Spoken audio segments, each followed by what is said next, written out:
The young man threw away the phone card he used to contact his parents. After obtaining his passport, he resolutely left home. His parents thought he was sulking against them, but when they went to his room to look for him, they found that he had been living in a dilapidated little room all along, and even his blanket was extremely thin. It was only then that they realized how hard his life had been all these years. The entire family finally came to a sudden realization, but it was all too late. It turned out that the young man's parents had always been working away from home. Having lived with his grandmother since childhood, he had always longed for his parents' company. In order for his parents to come back and see him, he studied diligently and scored full marks on every exam, but his parents always found excuses not to come home, either claiming that work was too busy or taking his younger siblings out to play, completely forgetting that he was also their son. It wasn't until the year the young man graduated from high school, when his parents returned home in a luxury car, the young man ran excitedly to the village entrance to greet them, but his parents only focused on talking with his younger siblings. Not only did they not inquire about how the young man had been faring all these years, they instead sent him home first, because they intended to take his younger siblings out for a feast. The young man's excitement instantly plummeted to the depths of despair,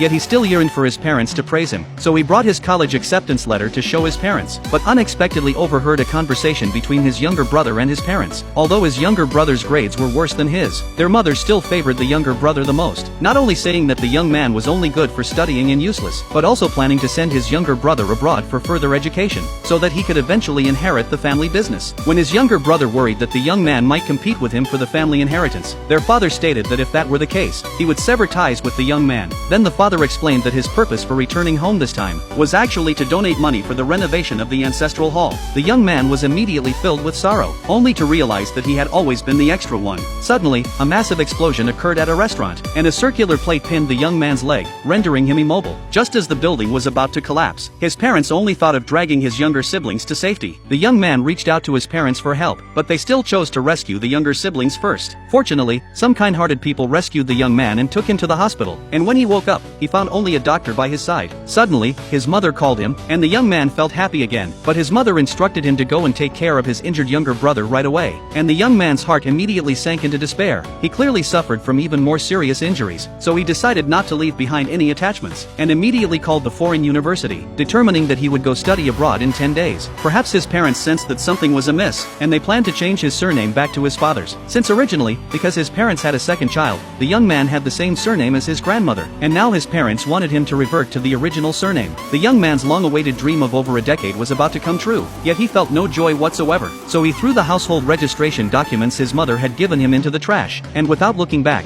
he walked into the exit entry administration to apply for a passport. After returning home, he tore up all the awards he had received over the years, and even burned the family portrait he had drawn, and finally went to say goodbye to his grandmother who had raised him. Then he took a bus and left his hometown. Meanwhile, his father was at the ancestral hall paying respects to their ancestors, and when he called for the young man to hold a name-changing ceremony, he found that the young man was nowhere to be seen, and then his younger sister ran in and said that the young man was missing. When his mother tried calling him, there was no answer, because the young man had already thrown away his phone card. He no longer wished to have any contact with his family. When his parents returned home to search for him, they witnessed a scene that left them utterly shocked.